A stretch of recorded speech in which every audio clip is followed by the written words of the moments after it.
Here's a little background information about me. My name is Titus Nichols. I am the owner of Nichols Injury Law, where we fight for clients who have been seriously injured throughout Georgia and South Carolina. I'm an adjunct law professor at the University of Georgia School of Law, my alma mater, where my classes focus on trial advocacy as well as plaintiff's practice. I try to teach students on how to run a plaintiff's practice, some of the things that I had to learn the hard way. Hopefully, I can teach them and they can learn before they have to make those mistakes. I'm a former prosecutor. I was a violent crimes and appeals attorney for the Augusta Judicial Circuit located in Augusta, Georgia. I got a lot of trial experience there as a prosecutor. I pretty much prosecuted every crime you could think of: white collar, blue collar, no collar, whatever. I handled it. Also, I am in the Army. I'm a major in the United States Army, where I serve as a JAG officer in the U.S. Army Reserves. And in the picture right here, you see my boss, my daughter. She's 4 years old. So, when we're thinking about whether to take on a case, you have to look at certain factors before you decide whether it's a case that your firm should or should not take. Because the reality is, your time is your product. The time you spend on a bad case is time that you really could have spent on a good case. So you have to be mindful of several things before you decide to take the case on. So look at it as like three legs of a stool. And with a three-legged stool, the necessary legs would be damages, insurance, liability. Damages. Does the client's injuries justify the time and resources you're going to have to put into this case? If the client has not been severely injured, then you probably are not going to get it potentially lowers the possibility that you're going to get a significant verdict or even settlement out the case. Number two, insurance. Does the property where the potential client injured themselves have insurance? Lots of gas stations, nightclubs do not have insurance. And so while something bad might have happened and it's clear as day that the property owner was aware of the hazard or risk, this question still remains, is there any insurance? Because if there isn't, then good luck. You're going to spend a lot of time and energy chasing after a insolvent property owner. Or maybe you'll be chasing after the wrong who's responsible, but they don't have any money. And liability. Can you actually make it to trial? Can you make it past summary judgment? Can you prove that the property owner is responsible for the harm that occurred? It's one thing to say, hey, my client is severely injured and there's great insurance, but can you even prove that the property owner was aware of the hazard? Because there's some cases where there's a hazard, but the property owner didn't learn about it until your client got hurt. So these are just some of the but these are the three major factors you need to consider before agreeing to take the case on. Okay, so you're sitting down with the client or the client's on the phone with their intake team. Here are some of the big questions that need to be asked when you're vetting the client. Location. Where did the injury happen? Was the person injured inside of a store or outside on the pavement? Was it slippery ice? Was there a manhole cover that had been removed? The location of where the person fell will make a significant difference because the law for being injured inside of a building or a store or a commercial entity is different than being injured inside of an apartment versus being injured outside. Who's the owner of the property? It's even if the person was injured inside of an apartment, was it owned by the government? Was the apartment owned by a private owner? This is going to make a difference whether you're going against a private entity or a governmental entity. Injuries. This is going back to the three-legged stool. Was the potential client severely injured or is it just a minor injury? Did they slip and fall at a restaurant and they scraped their arm and now they're upset and they want to sue? Well, they could sue, but the amount of time and energy you have to put into that case really is not going to justify any potential reward. Pictures and video. Does a potential client have photos of the defect that caused their injury? That's going to be important because if you have to get into litigation, you're going to want to show specifically what was the thing that caused the client to hurt themselves. How visible was it? How likely is it that the client could have seen it or the property owner could have seen this hazard or defect. It's always good to have photos right after it happened or while the hazard is still present before it's been cleaned up. Written statements. If the person fell inside of a store or a building, did that person go get a written statement from an employee to memorialize the incident? I've had other cases where a client was injured, they went to an employee, the employee wrote down what happened in the incident report and even described the injury that the client had. Skip ahead to the future, we're in the middle of litigation, and now that same store employee is claiming, oh, well, I saw the client and he didn't look hurt to me. Well, thankfully, we had the incident report written by the employee with the employee's own words saying, yes, I saw the customer limping out the door. Everybody's memory and honesty is the strongest right after an incident has taken place. It's important just to get some documentation because after the injury has happened and now the client is making a report to the company, there's a good chance all the people involved are going to say, well, I don't know what he's talking about. I don't know what she's talking about. I didn't see any water on the floor. Nobody told me that there was any type of danger or problem. You want to get this information. Was law enforcement called? Was it the police or paramedics or firefighter? Were they called to the scene? And thus there's documentation of what the scene looked like and what everyone said at the scene. Gathering and preserving evidence is going to be so important in these types of cases. In a car wreck or a truck wreck, law enforcement will come out to the scene, will investigate, write a report. They'll have body cam, dash cam, accident reconstruction. They'll do a lot of the work for you as far as investigating and showing who is at fault. And the officer will determine Joe Blow was at fault or all these vehicles were at fault for causing this collision. In a premises liability case, you don't always have that. Maybe if it's a criminal activity, then there'll be law enforcement.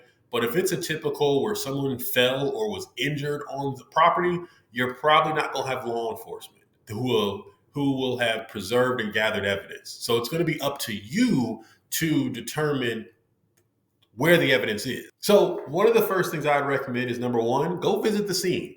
Yes, the client can tell you everything. You can go on Google Maps and everything else, but there's nothing like you walking around the property yourself and putting eyes on the condition of the property, hopefully right after the injury happened, and then seeing for yourself what things look like. You can take your own photographs, take your own video.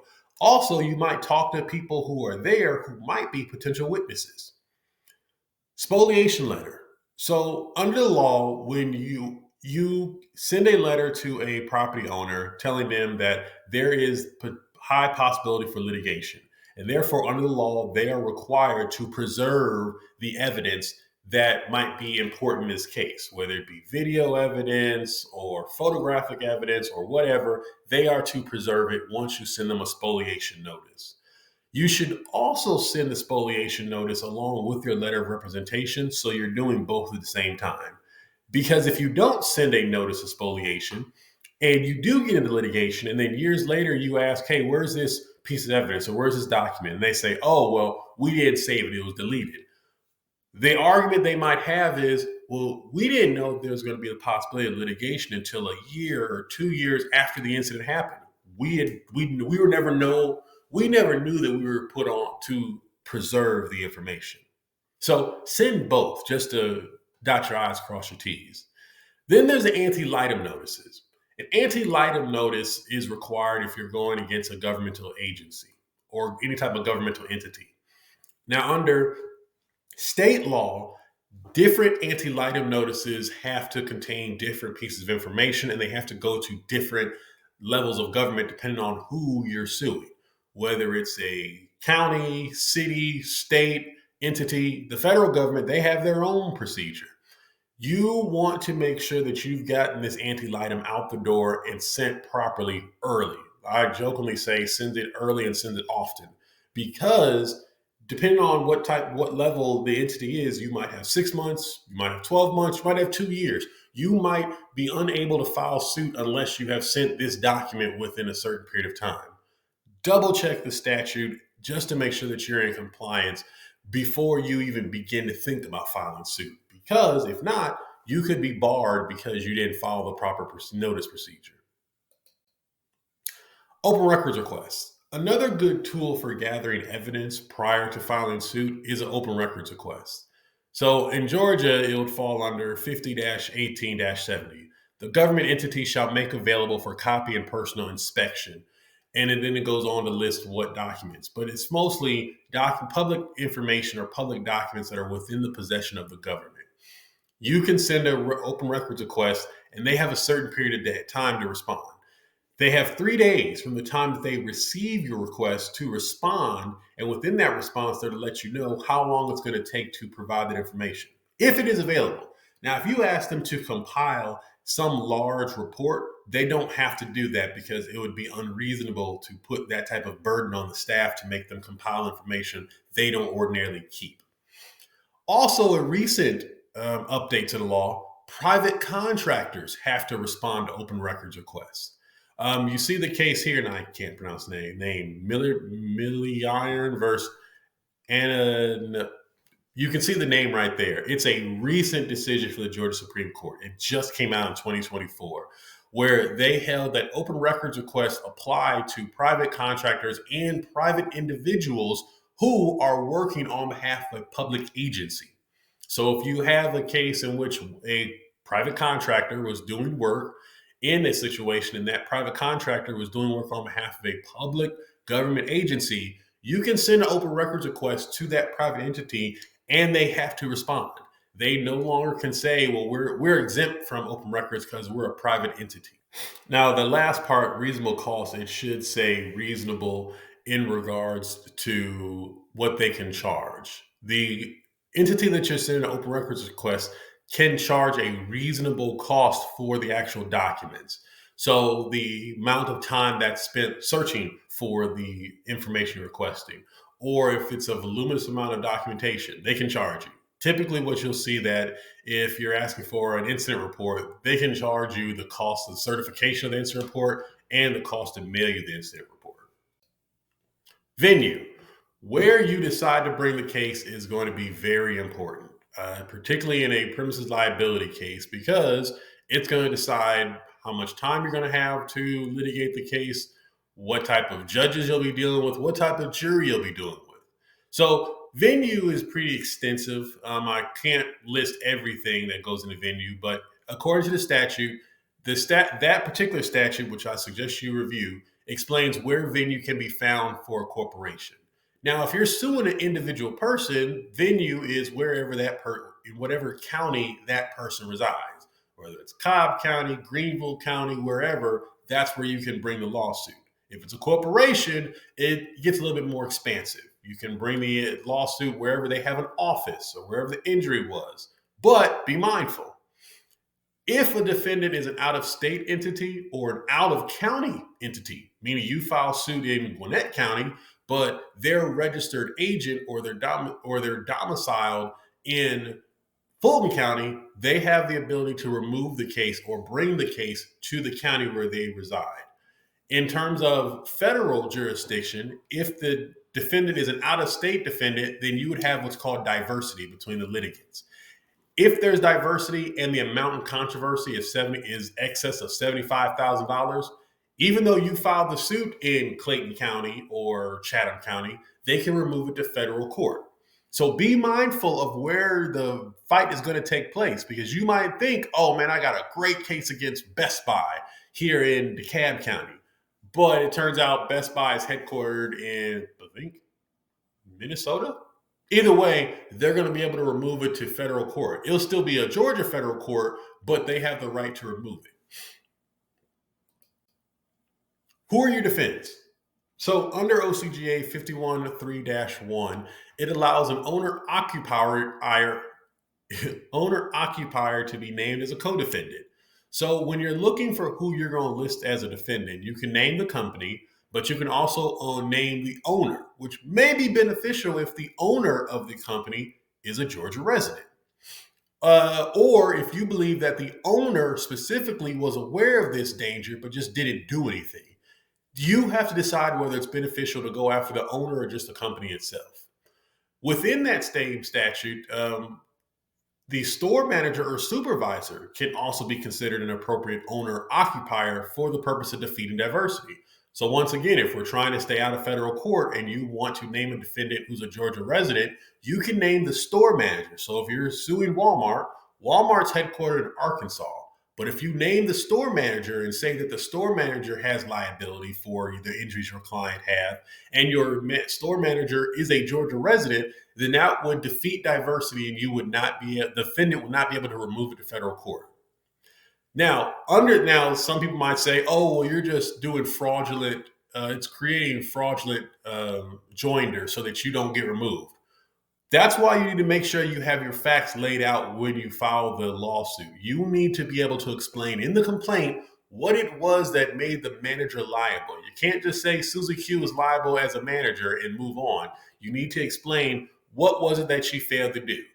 Under the law, a manager or supervisor can be held liable for failure to properly train and or supervise the employees that caused the hazardous condition that occurred. So if it's a slip and fall in Walmart because there was water or some liquid left on the ground, it was the manager's job to train the employees and make sure they followed Walmart's cleaning and safety policies.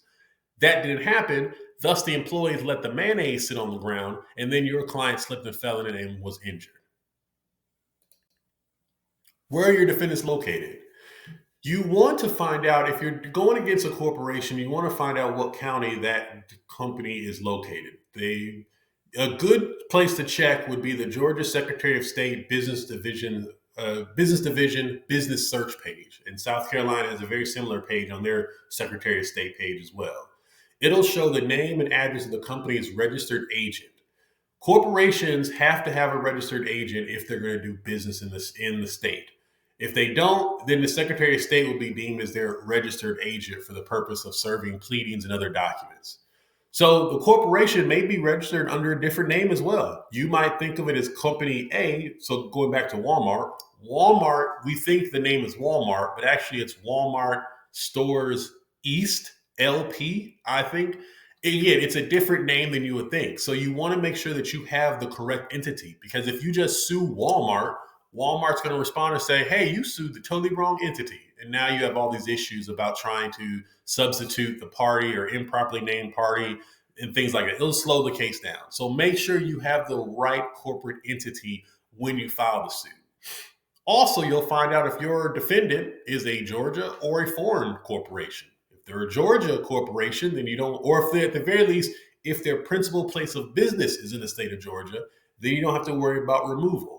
If they're a foreign corporation, foreign as in they're like Walmart. Their home office is in a different state. They do business here, but their principal place of business is in Arkansas. Or I had a case against Big Lots once where their principal place of business is in Columbus, Ohio. Well, then you're going to know that there's the possibility of being removed to federal court. Discovery tools. And again, this could be an entire CLE on itself, just talking about the different parts of discovery once you file suit. So your case is going to be built upon whatever evidence you're able to obtain and extract through interrogatories, requests for production of documents, and requests for admissions. That's really where the heavy lifting is going to be done, because it's going to be through the written discovery that you're going to find out the name of the employees, the procedures that are involved for the store, or the property. Is there a safety procedure? Is there a safety policy or safety regulations? Are there rules that were in place? In my slip and fall case, the cleaning company had an employee handbook that laid out the rules the employees were supposed to follow when cleaning a location. It was through that I was able to say, well, look, your policy says the employee is supposed to do A, B, C. Clearly, the employee did not do A, B, or even C. So thus, the employee has violated a policy or has violated the company's cleaning procedures. Had they not violated the procedures, this incident would not have happened. So you want to be able to find out what was the standard or what were the rules that were violated. Depositions. Depositions are vital for securing testimony from the witnesses that were involved. Now, with depositions, be mindful of the fact that employees don't always stick around. So if you're suing a company and you want to depose the employee that was present at the time the incident happened, but here it is a year and a half or 2 years later, that employee might be gone. And the company might not have that employee's up-to-date contact information. So time is of the essence of you securing information or contact information for potential witnesses. Use the defendant's prior pleadings. A lot of times when you file a lawsuit, the defendant or the defense attorney will just throw spaghetti at the wall and see what sticks. And so they'll put up defenses that are inapplicable or are not relevant. So during your deposition, use those pleadings. So if they're saying that in my situation with the cleaning company, they argued they were not liable because they had put down red cones and yellow signs all throughout the area where the fall happened. Well, I was able to get information and get video footage of the actual fall. Again, going back to open records request, because this happened at a school, I was able to send an open records request to the school system to get a copy of the video. And the video showed there were absolutely no signs or cones anywhere in the area where my client fell. Well, now I can use that during a deposition and say, well, is it still your position that there were cones and signs down? Is it still your position that my client knew what was going to happen and knew of the risk? These are important questions because the witness is not going to have a clue as to what was put in the original pleading because the lawyer filled out the pleading.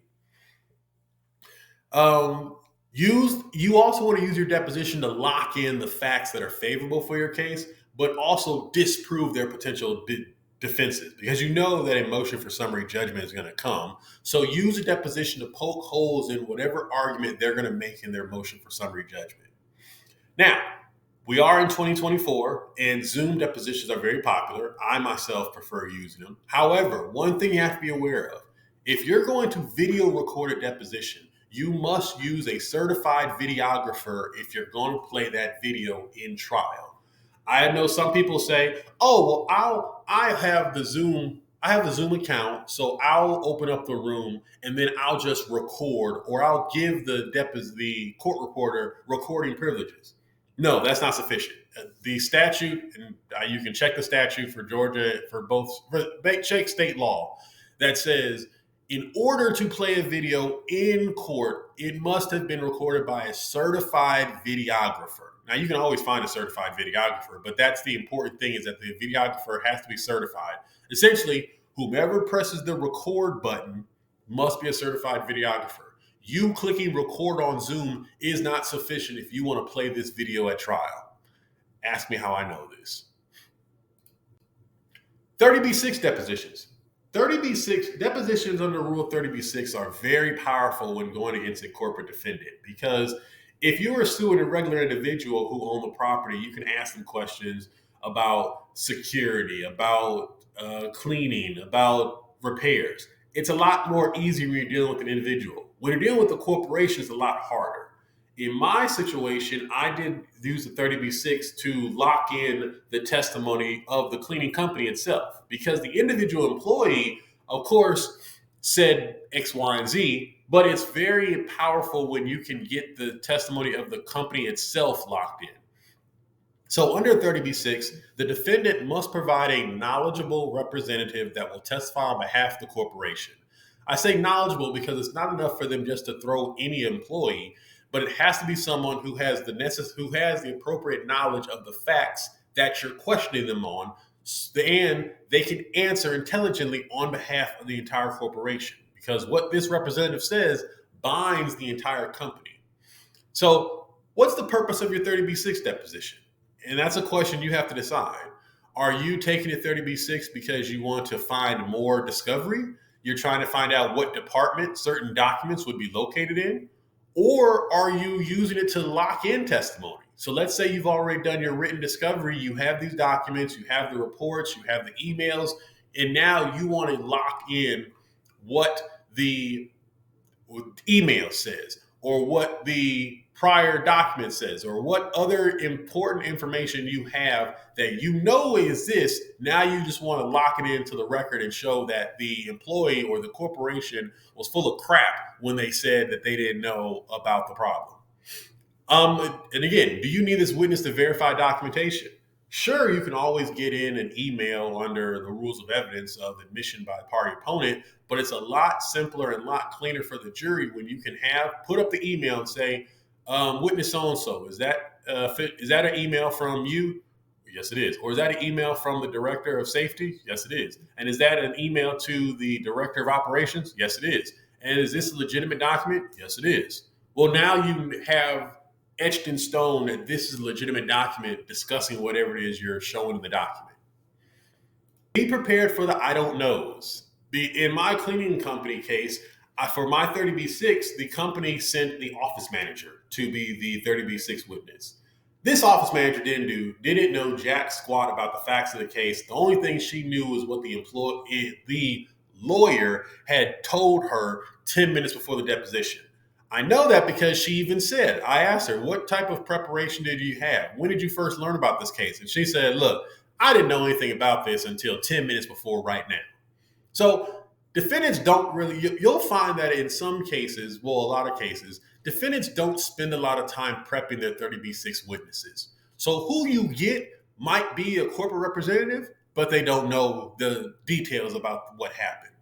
The corporate rep might be the most knowledgeable officer amongst a very small pool of ignorant corporate officers. And by ignorant, I mean they don't know what happened because they weren't there. They didn't talk to anybody involved. They're going simply off of an email that was sent up the chain to risk management after the incident happened. They themselves don't really know what's going on, but because they're the director of operations or director of safety or director of whatever, they're the ones that have been put up as the corporate rep. The good thing about the I don't knows is that repeated I don't knows can be used to bind the corporation into that response. So if you ask the corporation about a topic that they're supposed to know about, so if you're talking to the director of safety and you're asking them about prior incidents or prior crimes on the property or steps that the company took to prevent certain hazards, and the answer is, I don't know, I'm not sure, I guess, I don't know. Well, now they can't come back later on with a better answer. They're locked into that I don't know. And so essentially, the company is answering your question by saying, I don't know what steps we took to prevent this hazard. I don't know what steps we took to call for repairs for this particular problem. I don't know if we were notified that this same problem had happened to 5 other customers that same year. I don't know. I don't know. So be prepared when you're taking your 30B6. If you're asking a question in which you already know the answer to, you just want to say if they're going to say, I don't know. Experts are very, very, very vital in your slip and fall cases because, again, unlike a motor vehicle wreck, you have law enforcement, a credible law enforcement agency that did an investigation that came to a decision and said, yes, driver A was at fault because they violated this law. Here in the slip and fall, you don't have that. You're probably going to need an expert who can explain to the jury or to the judge, this is the way the item was supposed to be placed on the stand. This is the way the building is supposed to be set up. This is the way security is supposed to be done for this type of property. Or this is the way this doohickey works. And because this doohickey was broken, it caused this problem. So medical experts are very important to provide testimony because they're going to link the injuries your client suffered to the slip and fall. You're going to have to prove to a court that the herniated disc your client suffered or the knee surgery your client sustained was linked to the slip and fall. Otherwise, defense is going to say, whoa, whoa, whoa, whoa. This is a 65-year-old person with a history of back problems. How do we know that these back problems came from this slip and fall and not from their 20 years in the military or not from the car wreck they had 15 years before? It gets very murky. Like in a perfect world, your client would have absolutely no medical problems prior to this injury, and thus you could say this fall caused this injury. We don't live in a perfect world. You're going to need a medical expert who can specifically say, yes, it is to a degree of medical certainty that this fall or this crane falling on the person caused this medical issue that they received treatment for. Safety experts. If you're suing for unsafe property, such as a dangerous property where someone was shot or robbed, you're going to need a safety expert who can analyze the facts, the site, and say, yes, based on my experience and based upon the information I saw, the defendant was negligent because they didn't do X, Y, Z. The defendant failed to do ABC, which would have allowed them to know that this is going to happen. Or they failed to take steps to prevent this particular thing from happening, even though the industry standard says that they're supposed to be aware of this. Economic experts. Economic experts are going to be very important because you want to be able to show that your client suffers some type of economic harm or financial harm because of this injury. It's not enough for you to put the client up there and say, oh, my back is still hurting. I missed a few days of work. I'm not going to be able to work to the same capacity. You can, but the jury's not going to really accept that. Not for a significant amount of money. You're going to want to get a vocational expert who can say, I've interviewed the client, and based upon this information, they're going to suffer this much financial harm. With my client, we did hire a vocational expert because my client was a school teacher who had to medically retire after her injuries. And she had to medically retire several years earlier than she had planned on retiring. And she was unable to accept a raise because of when she medically retired. So from there, our vocational expert was able to calculate how much she would have continued to make had she not been forced to medically retire, and how this early retirement had financially affected her pension, because as a school teacher, she was entitled to a pension. And thus, by retiring at age X, she's only going to make such and such on her pension. Versus if she had made it to age Y, she would have made more money on her pension. Experts are vital to your case, but here's some things to be mindful of. Be mindful of treating physicians who develop a bad case of the I don't knows and maybes. What I mean by that is that a lot of times your client will have a treating physician that they absolutely love. Oh, Dr. So-and-so is so wonderful, so kind, so patient. I love Dr. So-and-so. I'm glad I had the surgery done with Dr. So-and-so, right? The doctor really believes in treating their patient and doing what's best for their patient.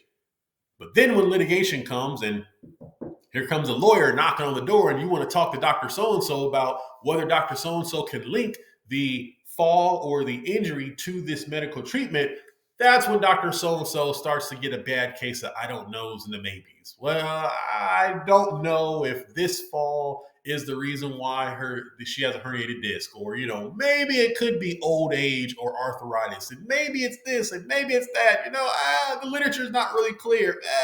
And now instead of having a treating physician who definitively says yes, causation is present, you have a physician who's wobbling. Why does this happen?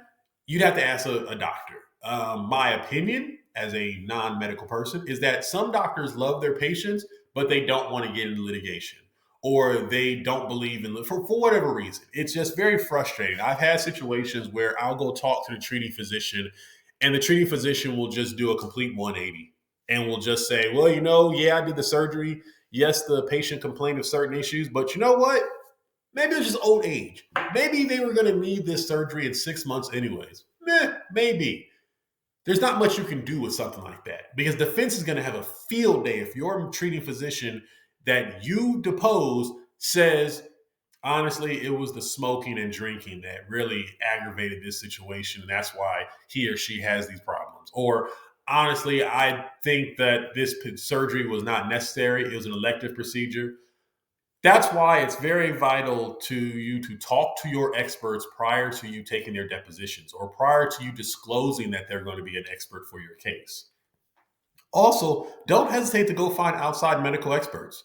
Yes, it's great if you can get the treating physician to testify as a causation, but maybe you need to go find a qualified medical expert who did not treat your client. Defense does that all the time. They'll hire some expert to review to review your client's medical records, and then to come up with all these ridiculous explanations for why the injuries are not consistent with the fall or mechanism of injury. Be on the lookout for other experts. Now, if you do go find an outside medical expert, you make sure you talk to that expert before you pay them a retainer. Because unfortunately, some doctors have no problem telling you whatever you want to hear. And then you pay the retainer. And then number one, they come back and say, well, I looked at it and I don't see any liability here. I don't see causation here. They probably could have told you that before you paid them. Or number two, they spend a ridiculous amount of time doing research and they send you a large bill. Talk to your expert. And so the reason why I bring this up is you yourself need to be a quasi expert before you go hire an expert. Don't rely upon that expert to hold your hand and walk you through the issues you need to prove your case. Number one, that expert's not a lawyer. You are. So that expert does not understand what you need to prove to survive summary judgment. That expert doesn't understand what you need to prove to a jury. You do. Number two, you want to know the particular issues with your client or the mechanism that caused your injury. I had once had a trip and fall case involving a sidewalk. And I went to an expert, and at first the expert was like, I really don't see any liability, or I don't see what they did wrong. Thankfully, I had done research on the American Disabilities Act, as well as sidewalk and laws and regulations involving sidewalks and streets. So I was able to ask the expert, well, expert, what about this regulation and this code and this? Well, when I pointed out specific things, the expert then realized, you know what, you've got a point. You're right. That statute or that regulation does apply to this situation, X, Y, and Z. You also want to give the expert specific guidance so that they don't spend 20 hours doing research or looking into the topic, and then they send you a bill for 20 hours for something that really could have been researched or thoroughly discussed in about 8 hours. But if you don't know what to talk about, if you don't know specifically what you need your expert for, your expert's going to just research every single policy and every single law and read every single deposition.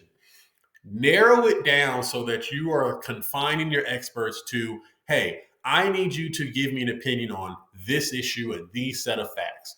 Don't go beyond that. Just focus on this and then tell me what your professional opinion is to a reasonable degree of certainty based on just these depositions and this statute.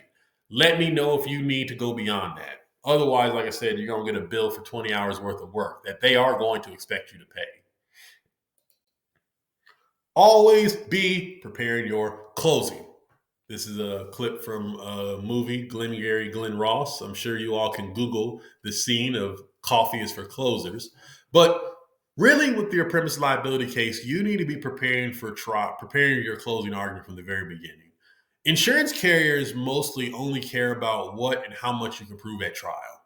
That's what scares them.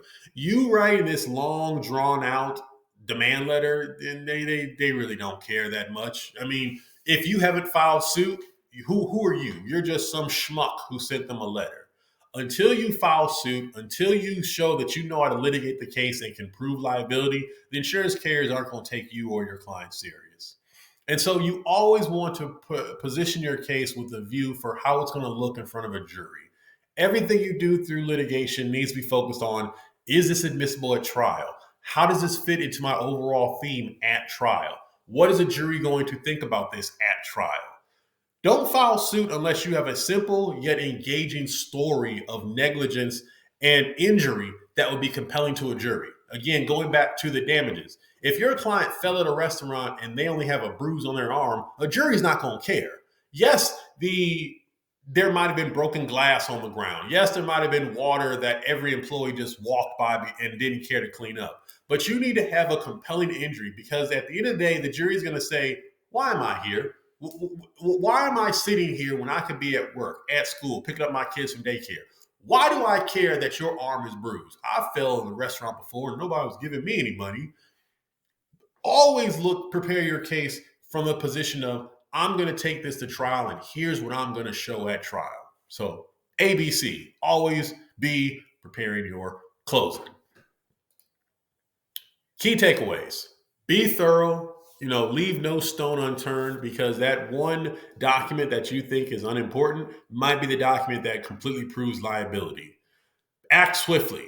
Time is of the essence. There are deadlines in place. People's memories fade away. Documents are deleted. Videos are deleted. Things are repaired or moved around. You've got to act with an urgency. Stay updated. The law changes, and the law changes all the time regarding various issues, various topics. So you want to make sure that you're staying on top of what the law says in regards to what you need to prove for your case. And always stay in contact with the client. You want to properly communicate with the client what are the realistic chances of a settlement or how long the case is going to take. I mean, it's a reality that litigation takes a long time. You don't want the client thinking that a settlement's going to happen in the near future when you realize that you're still a year away from being able to have a pretrial conference. So be honest with your client. Also, let the client know if you don't think there's a realistic chance of recovery. I mean, don't waste the client's time. There might be another lawyer who is able to take the case and run with it and get them a good resolution. If that's not you, let them know. Do not sit on a case until right before the statute of limitations and then tell the client, I don't really see anything here. Because now you're putting yourself at risk, and there's a chance that you might blow the statute of limitations because you didn't give the client enough time to go find another attorney. So, like I said, these are just some of the overarching do's and don'ts of a litigation case. In my slip and fall case, we spent a couple years going through litigation, 30B6. I used the open records request to get a copy of the video, which totally disproved their defense and took liability off the table. Getting an expert witness and a vocational expert really was vital in proving up my client's damages. And that's what really put fear into the insurance companies because they saw my client had over six figures in medical bills. That's before we even got into her lost wages. And so it put them in a position of thinking, do we really want to gamble with a client who is a likable school teacher who has over six figures in meds? That put us in a very different position than if we only had like 20,000 in meds. So all of that is what led to being able to get a $600,000 settlement out of a case that the insurance company originally just denied liability and told us to go pound sand. So hopefully everything I talked about was beneficial and you got a lot of information out of it. If you want to reach out to me, I'm glad to talk about anything, or if you want to run a case by me, I'm always happy to help out. My contact information is on here, my phone number, where my firm is located, my email address, and website. So again, my name is Titus Nichols from Nichols Injury Law, and this is do's and don'ts of mastering slip and fall cases. Thanks.